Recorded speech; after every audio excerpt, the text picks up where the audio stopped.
Это уже проблема Ельцина, кто ему ставит подножку. Мы считаем, что так называемые заявления о так называемых выборах народное собрание, это всего лишь такое демонстрация пренебрежения достигнутым соглашением и провокация. Пожалуйста, московские новости.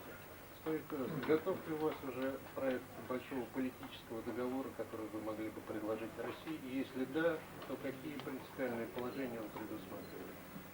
У нас проект большого договора с Россией готов уже 5 лет.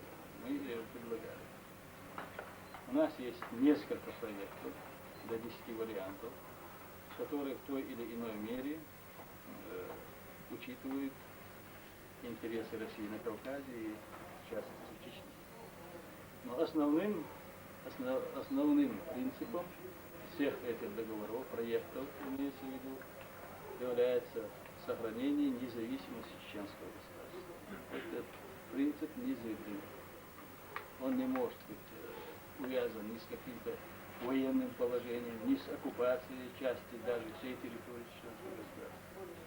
Это не может быть связано ни с такими соображениями якобы какой-то целесообразности или нецелесообразности политической, экономической и иной. Это вопрос основной. Но вместе с тем я говорю, что у нас есть подходы. И в этих договорах эти подходы учтены, которые учитывают интересы России. В частности, мы можем предложить России принцип особых отношений, межгосударственных особых отношений. То есть, не переходя границы интеграции, то есть вот, чисто интеграционного характера, но которые должны, конкретные аспекты интеграции, которые должны рассматриваться уже компетентными сторонами. Такой принцип. Пожалуйста. Московский комсомолец. Сегодня прошло по телевизионным агентствам, что окончательно выборы будут 16-го, попытка выборов в Народное собрание состоится. Будут ли с вашей стороны какие-либо противодействия вот именно 16 числа? У нас есть своя программа, у нас есть рычаги, методы, которые мы ответим на нарушение договоренности, достигнутой между российской и чеченской стороной. Мы ответим. Это наше право, и мы не позволим российской стороне отходить от этой договоренности. Так, безнаказанно. Означает ли это, что вы готовы силовым путем воспрепятствовать проведению таковых выборов? Это означает все.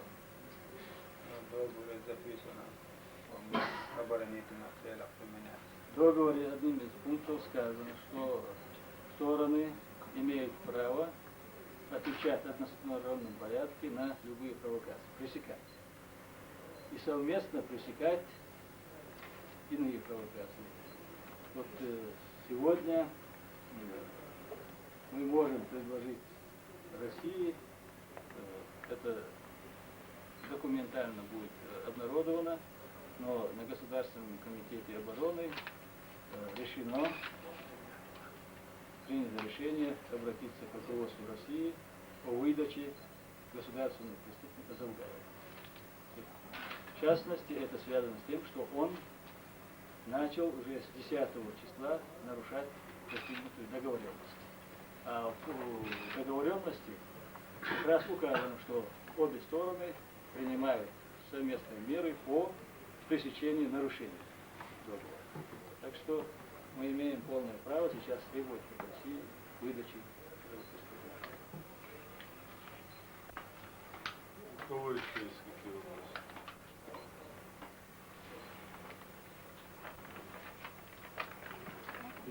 Пожалуйста. Марина Перевозкина, газета «Республика». На переговорах в Москве вы несколько раз предлагали Борису Николаевичу поговорить наедине, и он отказывался. Вы не могли бы хотя бы намекнуть, чем хотели?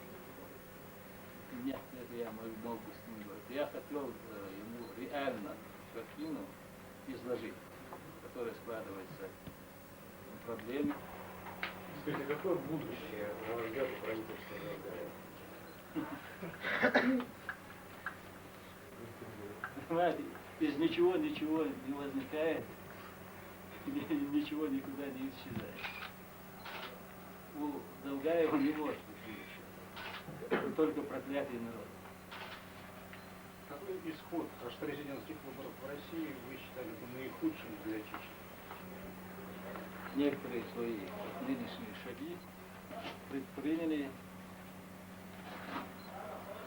из соображения необходимости повлиять на то, чтобы в России все-таки процессы развивались в сторону укрепления демократии. Хотя Россия далека на 1000 миль от демократии.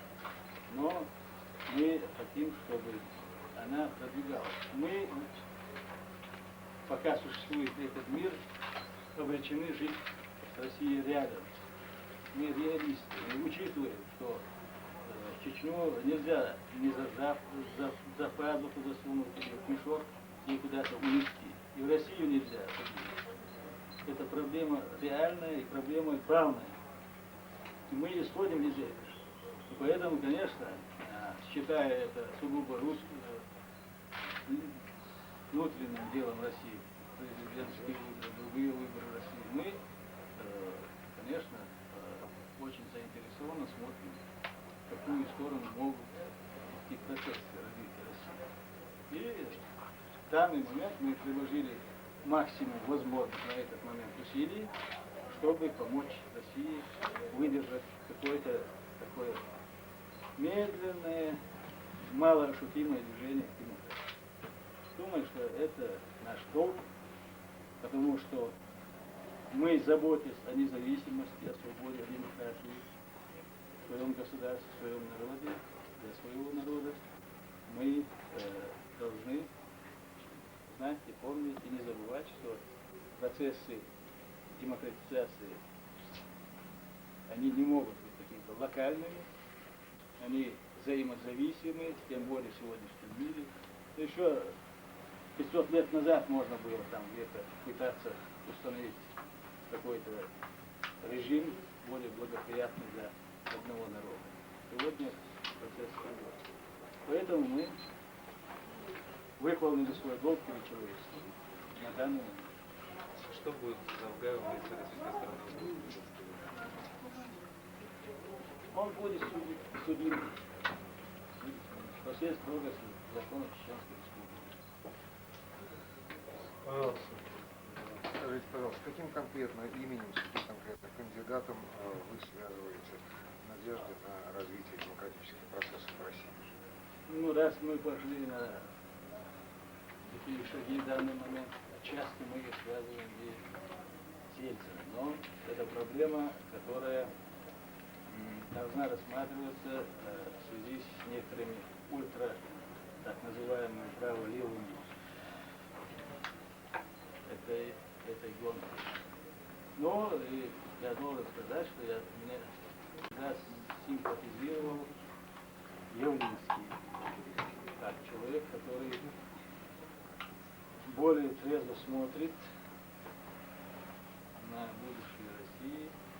Вообще-то человек, который, по крайней мере, в своих декларациях, которые я наблюдаю уже 3 года, демонстрирует приверженность принципам демократии. Существуют разные версии того, почему Россия боится потерять Чечню. Одна версия связывается, скажем, с возможными трубопроводами, нефтью, другая версия с стратегическим положением. В темно-экономических делах проблемы, которые сегодня существуют в взаимоотношениях с Россией, это все выдумки, те нефтяные запасы Чечни, это смиротворны для того, чтобы говорить, что Россия пошла бы на такие жертвы, жертвы не только людские, там, экономические, но и моральные, политические, нравственные, которые она понесла в связи с этой. Вот эту агрессию так осторожно оценивают руководители других государств мира. Завтра там будет совсем другая оценка. Завтра это будет одно из позорнейших пятен истории русского народа и России. Поэтому те, кто делали шаг к войне, не могли это не понимать. Но у них действительно их в крови и в психологии имперские амбиции возобладали над здравым смыслом, и была сотворена эта война. Пожалуйста, есть еще вопросы у кого-нибудь?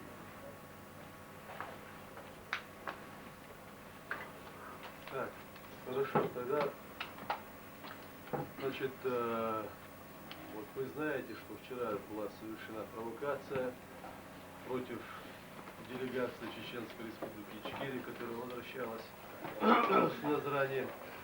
Значит, вот я попросил Шамиля Басаева продемонстрировать вам, значит, одно из технических средств, которым было совершено покушение на президента Джохара Дудаева в марте, значит, этого года, но, к счастью, оно не было осуществлено. Так вчера примерно теми же средствами осуществлялось покушение на чеченскую делегацию. Это так называемый пульт дистанционного управления.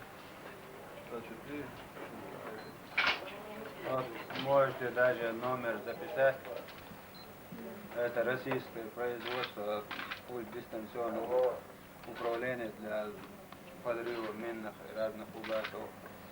Это мы изъяли 5 марта 1996 года. Вместе с ним еще 5 таких штук было. 5 мин МОН-100, 1 мина МОН-90, 1 автомат АКМ с глушителем, 1 автомат винторез новой бесшумной стрельбы. И 400 миллионов рублей был задержан один чеченец, который был специально на допрос, он сказал, был нанят именно для покушения на высшее должностное руководство, конкретно на Дудаева. Но вот мы его поймали. У него вот были изъяты вот эти вещи. Это все российского производства. Вот здесь есть инструкции по пользованию.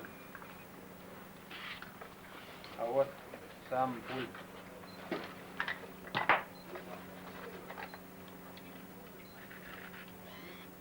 Вот эта антенна. Вот.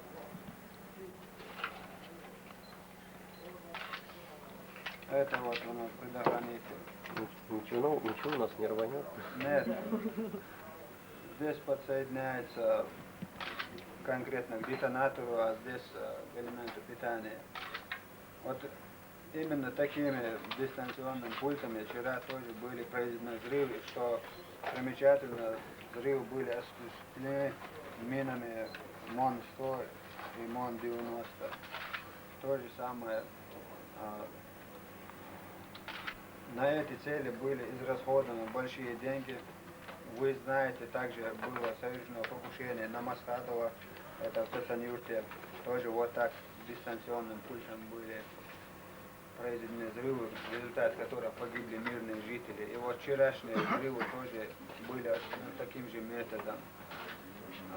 Также я хотел коротко остановиться на убийстве Эльмурзаева Юсупа. У нас погибших плохо говорить не принято, кем бы они ни были, но в любом случае, если уже кого-то убивать, то до Эльмурзаева Юсупа у нас очень много таких кандидатов, национал-предателей, конкретно Эльмурзаев действием ничего особенного в ущерб нашей республике, нашему народу и не сделал. Это тоже один из методов провокационной работы России, которым в первую очередь сейчас заправляет Заугаев.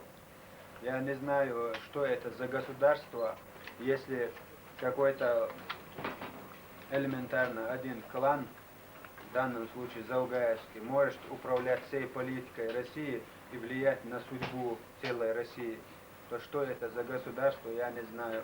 Если они могут наглым образом подкупать тоже военных здесь в Чечне, могут нарушать договор, могут нападать на делегации, гарантии безопасности, которым дало само российское руководство, российское государство. если они могут наглым образом это попирать, что за государство, я не знаю. Но расчет, видимо, был сделан на то, что это полностью сорвет переговоры, потому что покушение там готовилось действительно серьезное, и просто волей случая погибших нету, хотя есть раненые. Но, слава Богу, у них все, что они задумали, не получилось. Я тоже дополню проблему, то есть тему провокаций с убийствами, в том числе Эль-Мурзаева. Я вам скажу, что Эль-Мурзаев был человеком, который открыто демонстрировал свою приверженность национальной и государственной независимости чеченского народа. Единственное его расхождение с нами было в том, что он говорил, что у него есть несколько иные методы и пути. Все это с его взгляды зафиксировано в его телевыступлениях, которые практически каждый день проходили у Урус-Мартани. Они зафиксированы в его газетных выступлениях, в газете особенно «Маршу», которая издавалась в Урус-Мартани, издается. Он с прошлого года, с начала войны, сотрудничал с нами через конкретных лиц того же региона. Я раскрываю вам некоторые тайны. И у нас с ним была договоренность, которую он выполнял очень аккуратно. Договоренность о том, что этот регион не будет допускаться российские войска, что он обеспечит нам там зону. Все это делалось, и Завгаев это понял в последнее время, когда он начал отвергать его предложение на то, чтобы он поддержал его. Завгаевский прием, примененный в этой провокации, это прием, отработанный КГБ еще в 30-х годах Кировым, когда Сталин убивает Кирова, потом его возносит до полубога и на этом укрепляет свои позиции. Здесь абсолютно аналогичный прием. Чеченцы никогда, которые имели какую-то неприязнь с Эль-Мурзаеву, не допустили бы, чтобы к ним расстрелять невинных еще 3 человек, к которым не имели отношения. Чеченцы могли бы, если хотели, например, ликвидировать Юсупа или кого-то другого, это делать за все эти 1,5 с лишним года войны, по крайней мере. Но я вам опять повторяю, Эль-Мурзаев сделал очень много для того, чтобы считать его человеком, который стоит на пути независимости чеченского народа. Конечно, наши политические симпатии, антипатии нас несколько поставили не в единый строй, и только это было между нами. Факт, что Эль-Мурзаев не мог быть убит нашими ни при каких обстоятельствах. Вот что в прошлом году, в декабре, когда наши подразделения заняли Урус-Мартан, чтобы не допустить там выборы, администрация Эль-Мурзаева не была тронута по решению командования, по достигнутому. Это все тайны для того, чтобы стало явным преступление Завгаева. Это то же самое Завгаев сотворил и с Бесланом Гантемировым, который продемонстрировал неприязнь тем методом, которым Завгаев прибегает. Завгаев, который нас, возможно, ненавидел до этого, то есть Гантемиров, понял, как далеко в своем преступлении перед своим народом он ушел и решил стать строем. После этого его и упрятали в Москве. Точно так же сделали с Юсупом Эль-Мурзаевым. Кроме того, не только убили, это настолько грязно, завгаевские методы, настолько грязно, что он убивает его, потом приклеивает к нему ярлык национал-предатель, присваивая ему звание Героя России. Но Но это надо настолько быть изощренным, чтобы вот так поступать с человеком. А как таким людям, которых Россия награждала за свои услуги по предательству своего народа, как к нему относится поколение чеченцев? Юсуф, как историк, знал лучше всех. И так как и историк, как человек, выходец из рода одного из таких легендарных чеченцев, как Исмаили Дуде. Он писал об этом в своем предке. Книга у него выходила. Так что тут совсем другая ситуация. И я хочу, чтобы вы правильно осуществили эту ситуацию. Тут очень грязные провокации. Ну, надо ожидать, что эти провокации будут продолжаться. Я просто совершаю, скажу, что нас на своем пути не остановят ни провокации, ни войны, ни бомбардировки, ничего. Но мы хотим решать свои проблемы, проблемы своего народа, государства мирным политическим путем.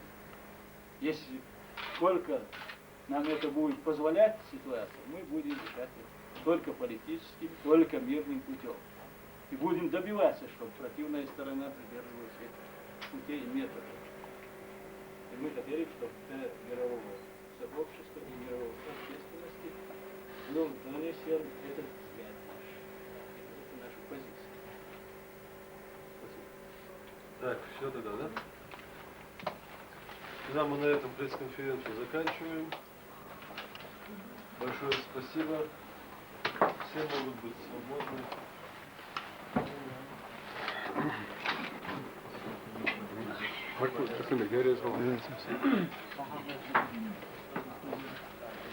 Корреспондент здесь остается пока?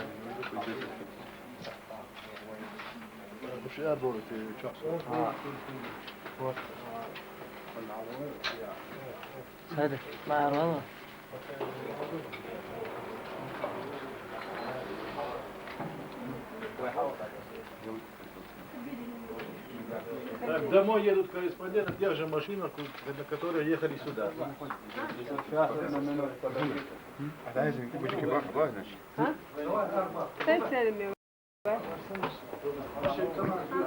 Я думаю, что Помощь, наконец-то вместе.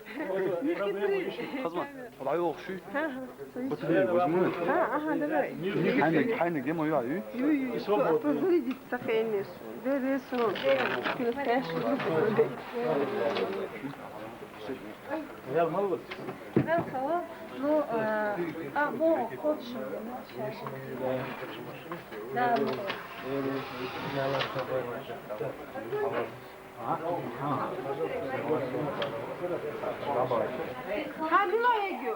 аккумулятор иди. Аккумулятор идет. Hiç 30'lar gitti. Saha yetse yetse hamsi.